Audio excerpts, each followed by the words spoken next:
Otra vez, Dios es bueno. Todo el tiempo. Todo el tiempo. Dios es bueno. A ver. Quiero que busque conmigo en el libro de Cantares. Cantares está después de Proverbios. Proverbios está después de Salmos. Salmos está justo en el medio de la Biblia. Del lado del medio están los Salmos. Después está Proverbios, después está Cantares. Ahí en el libro de Cantares, en el capítulo 2.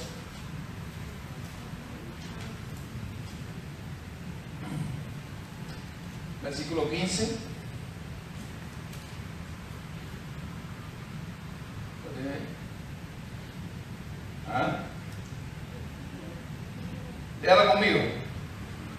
¿Cómo dice? Cazadnos las zorras. Las zorras, ¿cuáles zorras? Pequeño. ¿Cuáles? Pequeño. Que echan a perder las viñas, porque nuestras viñas están en cierne. Otra vez, leámoslo todos. Cazarnos las zorras. ¿Cuáles zorras? Las zorras pequeñas. ¿Por qué? Porque echan a perder las viñas. ¿Y cómo están las viñas? Porque nuestras viñas están en cierne. Padre, te damos gracias por esta oportunidad de compartir esta palabra y espero que sea de bendición y edificación a todos los que nos escuchen en este momento. Amén. Diga, zorras pequeñas. ¿Saben? Ese es el tema con el que quiero compartirle hoy. Dice, una advertencia que hace este texto, ¿no? Y dice, cácenlas, no las dejen sueltas.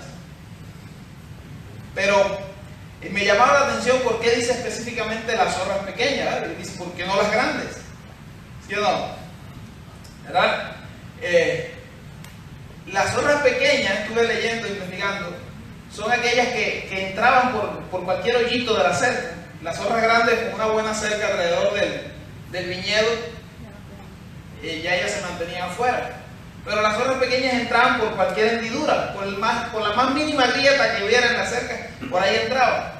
Pero algo pasaba, las zorras grandes, como tenían buen tamaño, alcanzaban y solo arrancaban la fruta y se la comían.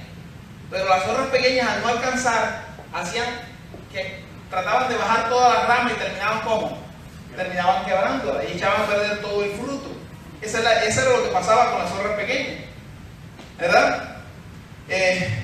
Y entonces aquí el escritor se inspira, inspirado por Dios, dice, cacen las zorras pequeñas porque esas son las que echan a perder el viñedo. Y así es. A veces las cosas más pequeñas, las cosas que nos parecen insignificantes, las cosas que decimos, eso no tiene importancia, pero por esa tontería, esas pequeñas cosas son las que a veces nos causan los mayores problemas. ¿Sí o no? Amén. Amén. Entonces es la advertencia con la cual vengo de parte de Dios hoy a llamarle la atención a su vida y a este que nos está mirando. Preocupémonos por los pequeños detalles. Preocupémonos por las pequeñas cosas a nuestro alrededor, en las relaciones, como decía mi hermano Alain, padres con hijos, esposo con esposo, hermanos con hermanos. Preocupémonos en los pequeños detalles, porque a veces los pequeños detalles son los que, por no darle la importancia que debiéramos, nos traen los mayores problemas. ¿Saben? Para ilustrarles un poco esto, a cierto atleta maratonista, saben que los maratonistas son los que corren kilómetros y más kilómetros en esa carrera, en esa disciplina. A cierto maratonista que ganó una competencia en una ocasión le preguntaron, porque había sido muy difícil ese maratón, había habido lluvias, había habido que pasar por terrenos bien difíciles, era un maratón bien especial ese, y cuando llegó a la meta le preguntaron cuál había sido el obstáculo más difícil que había enfrentado durante aquella carrera. Y los periodistas se imaginaron que le iba a decir que seguro que era la lluvia, seguro que era el clima, el terreno áspero, las montañas que habían tenido que subir. Y el atleta dijo, el obstáculo más difícil que enfrenté durante esta carrera fueron las pequeñas piedritas que se me metían en el zapato. Levante su mano. Diga, las pequeñas piedritas Y usted diría, ¿pero qué es una pequeña piedrita? ¿A quién se le ha metido una pequeña piedrita en un zapato? ¿Cuántos han experimentado eso? ¿Verdad? ¿Verdad? Y es chiquitita. Es algo tan sencillo, tan pequeñito, que a veces haciendo hasta así ya se cae. ¿Verdad? Pero hasta que no hagamos eso, seguimos con la molestia.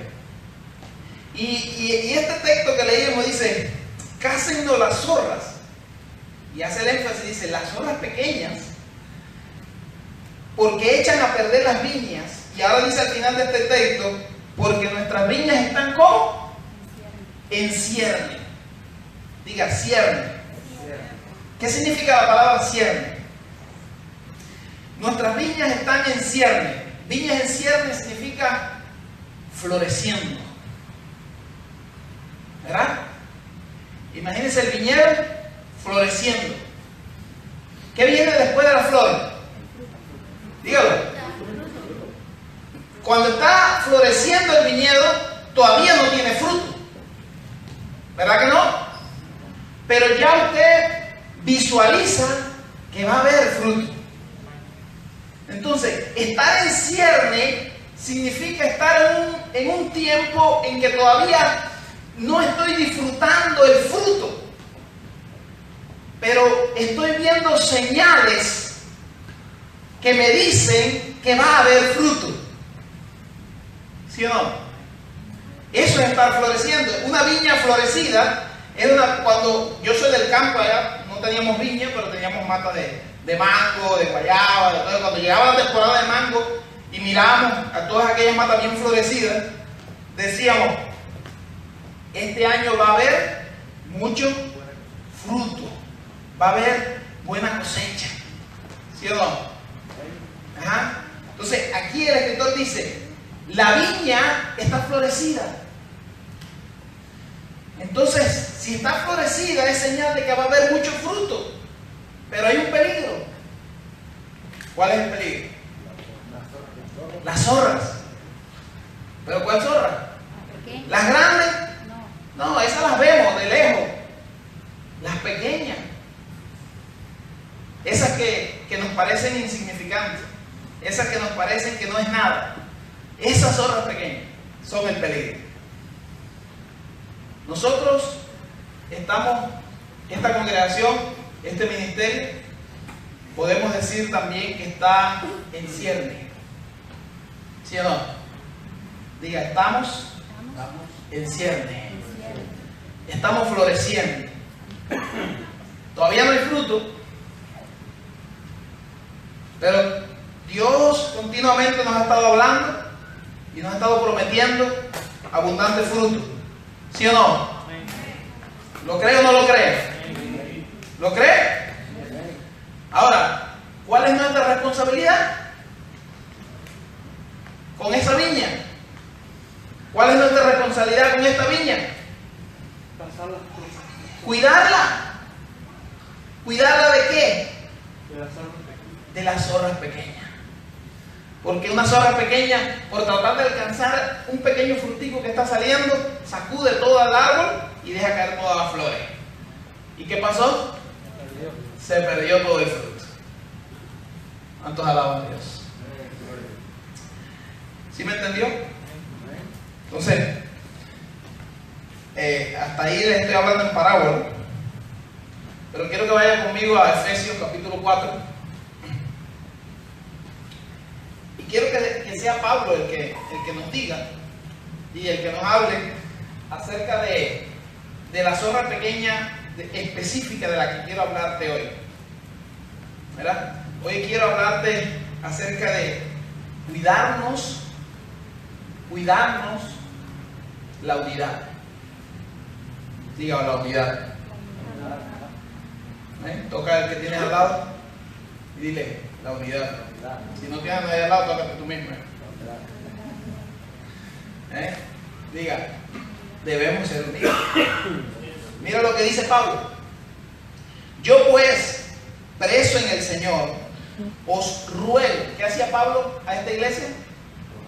Les rogaba. O sea que lo que le iba a pedir era algo importante. Porque nadie ruega por algo insignificante. ¿Sí o no?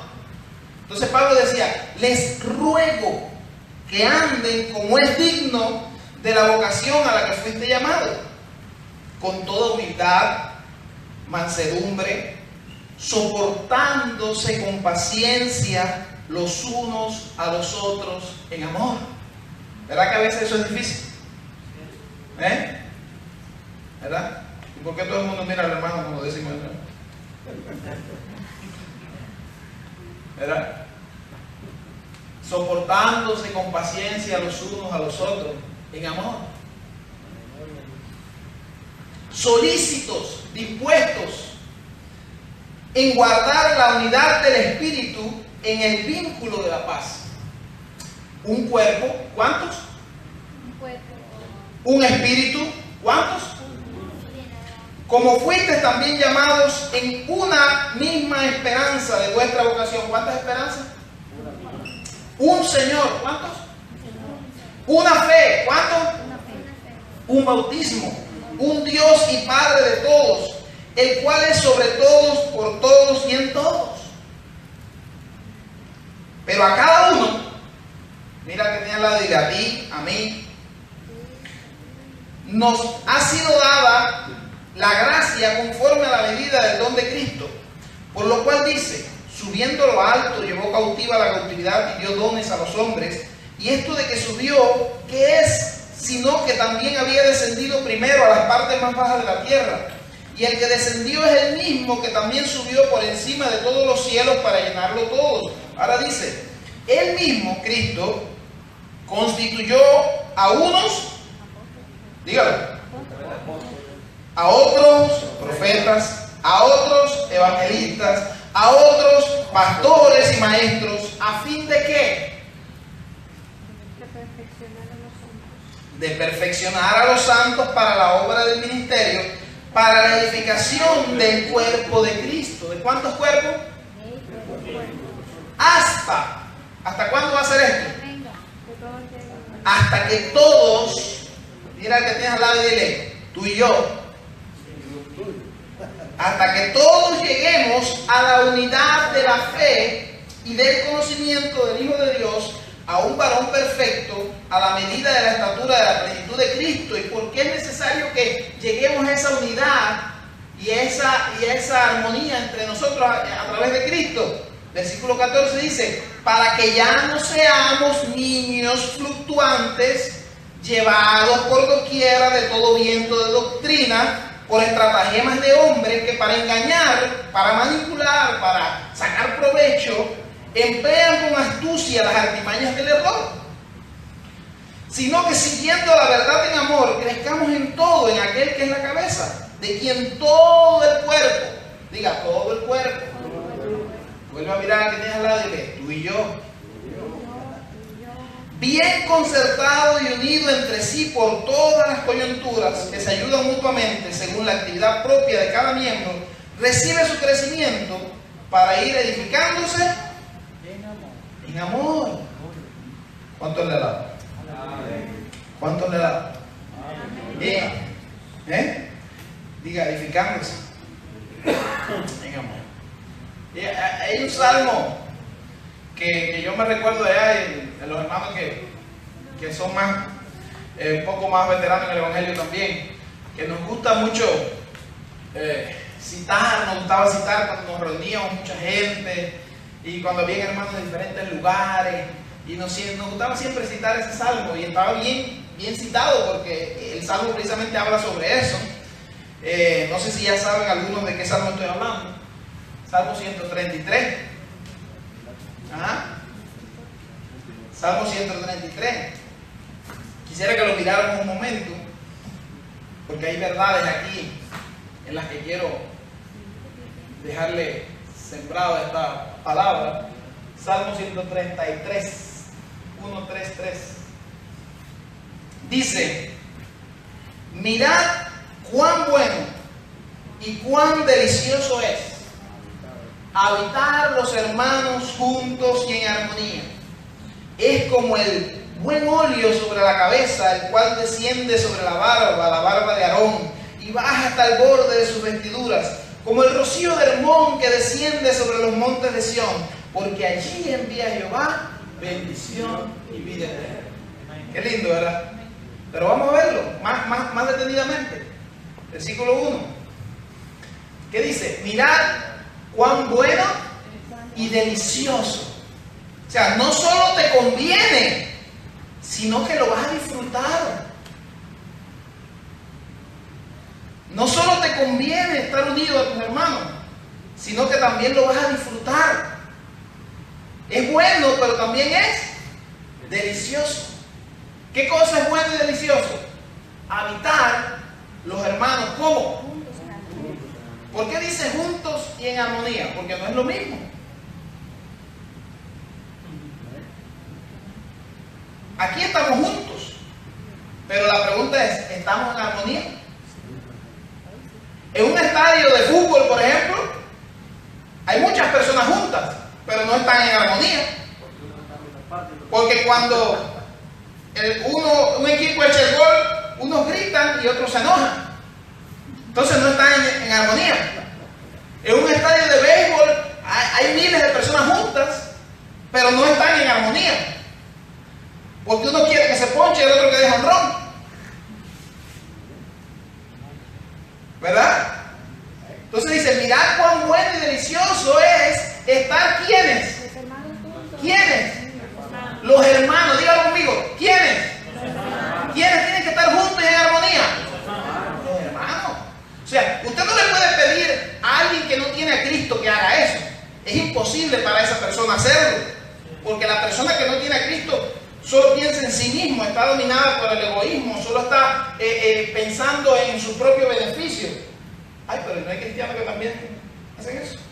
Aquí no. No, en otros lugares, aquí no, aquí no. Mirad cuán bueno y cuán delicioso es, dice, están los hermanos ¿cómo? Juntos Juntos, pero no es juntos, nada más.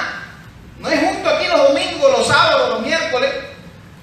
Es junto y qué más. Y en armonía. Y en armonía. O sea, porque si no vamos a estar en armonía, de nada sirve estar juntos. ¿O acaso no dice eso Amós 3:3? No pueden andar dos juntos si no se han puesto de acuerdo. No pueden andar dos juntos si no están en armonía. Por eso dice, mirad cuán bueno y delicioso es estar los hermanos, ¿cómo? Juntos y en armonía.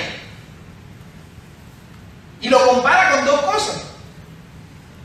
Dice, es como el aceite que echaban sobre la cabeza del sacerdote Aarón, que era tanto aceite que le echaron, en ese tiempo no había periodo especial, que caía sobre la cabeza y dice, descendía sobre la barba y seguía corriendo y corriendo y corriendo hasta que goteaba por el borde de su vestidura. Diga, mucho aceite. ¿Verdad? Entonces, el salmista dice, a mí no me hace falta ser el sumo sacerdote Aarón para saber lo que se siente cuando le echaron ese aceite. A mí no me hace falta que el profeta haya venido, que yo sea Aarón y que hayan echado ese aceite sobre mí. Yo sé lo que se siente. Yo sé lo que sintió Aarón cuando le echaron ese aceite. ¿Cómo yo lo sé?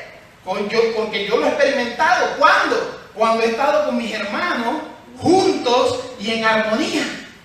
He sentido como el buen óleo que desciende sobre mi cabeza, me corre por la barba y me llega hasta el borde de mi vestidura. ¿Cuánto le va? Eso es lo que está diciendo el salmista. Y lo segundo con lo que lo compara, dice, es como el rocío de Hermón que desciende sobre los montes de Sión. Usted estudia un poquito la geografía bíblica, usted se da cuenta que Hermón son unas montañas que están al norte de Israel, para allá llegando a Damasco, ¿verdad? Y Sión es la ciudad, Jerusalén, capital de Israel, que queda al sur de Israel, a una distancia de una del otro de más de 100 kilómetros. Entonces, dice, es como el rocío que cae allá en los montes de Hermón, en el monte de Hermón. Pero imagínense qué rocío ese. Cuando usted dice un rocío, usted se imagina algo pequeño. algún rocío que cae en los montes de Hermón y que se va haciendo tan grande y tan poderoso que se forma como un río, que es el río Jordán, y llega hasta los montes de Sión. ¿Sí? Entonces, ¿es bueno y delicioso estar los hermanos en armonía? ¿Sí o no? ¿Verdad?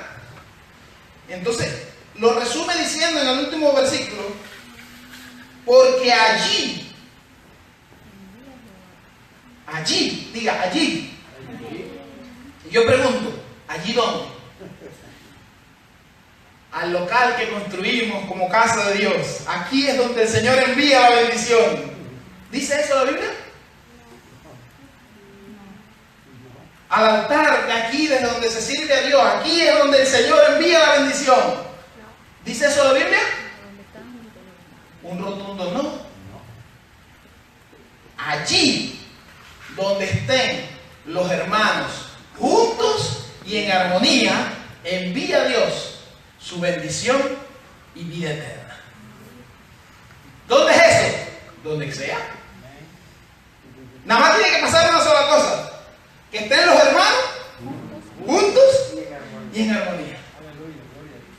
Ah, no es aquí, pero es abajo del puente del 8. Estamos juntos y en armonía. Allí envía la bendición y vida eterna. ¿Cuánto le damos? Gloria. ¿Cuánto le damos? ¿Cuánto levanta su mano y dice: Padre, quiero experimentar esa bendición en mi vida? Quiero, Dios. ¿Amén o no? Sí. Ponme el otro, Alain. A ver. Gloria a Dios. ¿Cuánto le ha dado? ¿Quiere más sobre ese tema? Vaya conmigo a Juan, capítulo 17. Evangelio según Juan, capítulo 17. Porque ya vimos que antes que viniera Cristo, David habló acerca de la bendición de la unidad. Ya vimos que el propio Pablo le dio mucha importancia a eso y le rogaba a la iglesia de los Éfesos acerca de eso. Pero dejé para último que usted escuchara lo que el propio Jesús dijo acerca de este tema. ¿Verdad? Lo que el propio Jesús habló acerca de este tema en Juan capítulo 17, versículo 11. Jesús ahí está orando. Es el momento en que Jesús está orando antes de ir a ofrecer el sacrificio. Sabe que cuando usted sabe que son los días finales, usted lo aprovecha y lo dedica a las cosas importantes. ¿Sí o no? Jesús oraba todos los días. Todos los días Jesús oraba, ¿sí o no? ¿Verdad? Pero esa era la última noche. Y la última noche Jesús dijo: yo he orado durante todo este tiempo, durante toda mi vida, por muchas cosas, pero esta última noche quiero dedicarla a orar por lo más importante. Versículo 11. ¿Qué dijo? Padre, y ya no estoy en el mundo. O sea, ya está hablando como que ya se había ido. Él se iba a ir en un rato. Y ya no estoy en el mundo. Ya acabé mi trabajo aquí con ellos. Y yo voy a ti, pero ellos están en el mundo. Ahora, ¿qué dice? ¿Qué le pide al Padre? Padre Santo, a los que me has dado, a estos discípulos, cabezones que tengo aquí conmigo, que me han hecho sufrir tanto durante todo este tiempo, a esos padres, ¿qué le dice? Guárdalos en tu nombre. ¿Para qué? ¿Para qué? Para que sean uno, así como nosotros. Ese era el corazón de Jesús, hablando. ¿Qué le pidió al Padre? Padre, mientras yo estuve aquí, yo los estuve toreando, los estuve ahí, pero ya yo me voy. Y ellos se van a quedar. Padre, nada más te pido que los guarde y que sean uno. ¿Verdad? Tanto adoran a Dios. Y ahí sigue orando, pero esto era por aquellos discípulos. Pero vaya al versículo 20. ¿Qué dice el versículo 20? Dice, el versículo 20, ¿eh? Versículo 20 de Juan 17. Dice, mas no ruego solamente por estos que tengo aquí, que están allí dormidos y que no quieren llorar conmigo ni siquiera una hora. No ruego ni siquiera por esto, solamente por estos, sino también por los que han de creer en mí, por la palabra de ellos. ¿Ahí por quién está orando? ¿Cuántos de los que están aquí creyeron en Jesús por la palabra de esos primeros discípulos? Entonces ahí está orando por nosotros ahora. Mas no ruego solamente por esto, sino por los que han de creer en mí, por la palabra de ellos. ¿Y qué le piden en el versículo 21? ¿Qué dice? Para que todos sean, escucha, para que todos sean uno, como tú, oh Padre, en mí y yo en ti, que también ellos sean uno en nosotros. ¿Qué dice al final? ¿Para que el mundo qué? Dígalo, para que el mundo, para que el mundo, para que el mundo, para que el mundo crea. Ay, ¿por qué el mundo no cree? ¿Por qué la gente no quiere venir a las iglesias?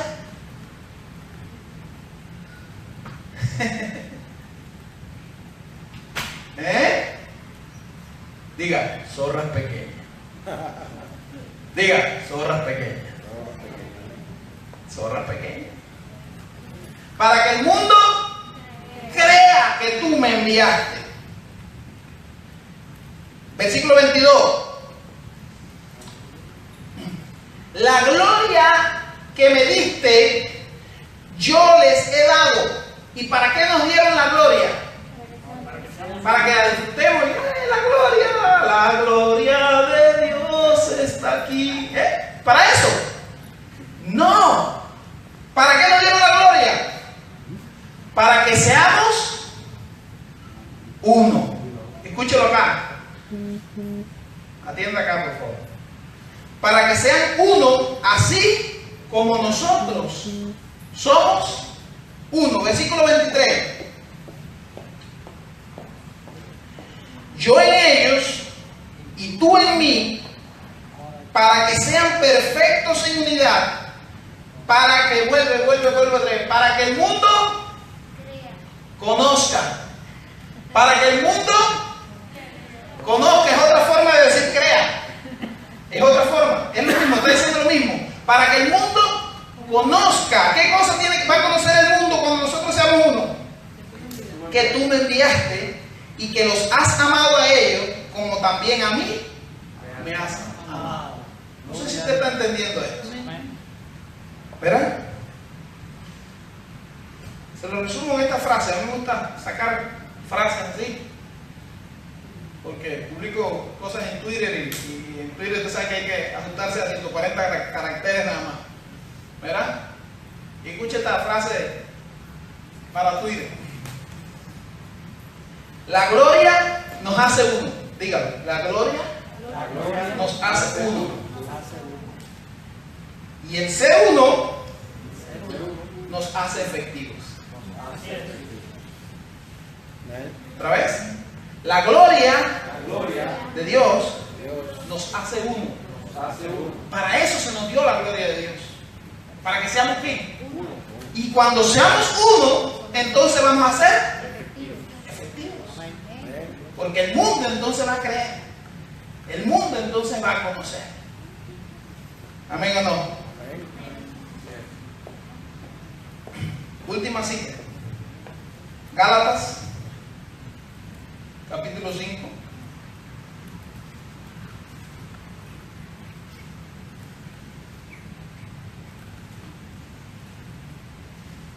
¿Está allá? Yo no lo he encontrado todavía. Gálatas está antes de Efesios. Capítulo 5, versículo 14 y 15. Yo quería decirlo yo, pero encontré que Pablo lo dijo de esa manera tan magistral que lo dijo ahí. Entonces, si ya él lo dijo ahí, ¿para qué lo voy a decir yo con mis palabras? ¿Verdad? ¿Qué dice el versículo 14? Porque toda la ley en esta sola palabra se cumple. Amarás a tu prójimo como a ti mismo. Versículo 15. Léalo conmigo. Pero si os mordéis y os coméis unos a otros, mirad que también no os consumáis unos a otros. Gloria a Dios. Amén, gloria a Dios. ¿Otra vez? El versículo 14. Porque toda la ley en esta sola palabra se cumple. Amarás a tu prójimo como a ti mismo. Versículo 15. Pero si se están mordiendo y comiendo unos a otros, miren que no echen a perder lo que Dios está queriendo edificar entre nosotros. Por eso era el tema: cazarnos las zorras pequeñas, esos pequeños detalles, esas pequeñas cosas que cuando las decimos parecen cosas hasta de niño. Pero ¿cómo ese hermano se va a poner bravo por eso? Si eso es una tontería. Cuidado con las zorras pequeñas, porque esa tontería puede estorbar el fruto que Dios quiere producir en ese hermano. ¿Cuántos alaban de eso? Pablo decía: si el comer carne yo hace tropezar a aquel, aunque yo sepa que comer carne no es malo, pues yo delante de ese no como carne. Amén. Y en estos días se ha estado hablando acerca de que la salvación es algo individual, o sea, es algo que es propio, que es de cada uno. ¿Sí o no? Y es cierto. Diga, la salvación es individual. Otra vez, la salvación es individual. Pero la edificación es colectiva. Nosotros nos fuimos llamados a salvar. El propósito de Dios con que se establecieran iglesias no es para que las personas sean salvas. Las personas no son salvas por venir a una iglesia. Las personas no son salvas porque se hagan parte de una congregación. La salvación es una obra que Cristo hace individualmente en cada persona. Cuando se les revela que es un pecador y que solo ejerciendo fe en Cristo puede encontrar perdón para sus pecados. Eso no lo hace ningún hombre, eso lo hace Dios en cada uno. ¿Sí o no? Nada podemos hacer nosotros por nadie para que sea salvo. Nada, no puedes hacer nada porque el único salvador es Cristo. Tú no eres salvador, yo no soy salvador. Nosotros fuimos salvados. Jesús no dijo en ningún momento vayan a salvar personas. Y hoy las congregaciones se enfocan en salvar almas. Ese no es el propósito. Pero Jesús sí habló del propósito por el cual Él diseñó que nosotros nos reuniéramos, nos congregáramos, nos llamáramos hermanos y estuviéramos juntos. Jesús sí habló de cuál era ese propósito. Y es de que tú y yo, a través de esa comunión, nos edificáramos, creciéramos, hasta llegar a la estatura de aquel que es la cabeza. ¿Sí o no? Entonces diga, la salvación es una obra individual de Dios, pero la edificación es colectiva. Toca al que tienes al lado y dile, te toca a ti y me toca a mí. Dile otra vez, Dios te salvó. Dile al que tiene al lado, Dios te salvó. No te va a salvar, no, ya te salvó. Pero tú y yo Pero tú y yo nos edificamos. nos edificamos. ¿Sí o no? ¿Amén o no? Y en esa edificación, y en ese momento precioso en el que estamos nosotros ahora, ese momento que, como decía Cantares, ese momento de cierne, ese momento de florecimiento, ese momento en que ya por fin vimos que la semillita nació, que ya la matica se formó, y ya empezaron a salir los primeros botoncitos, las primeras florecitas. Así estamos nosotros, así lo estoy viendo yo.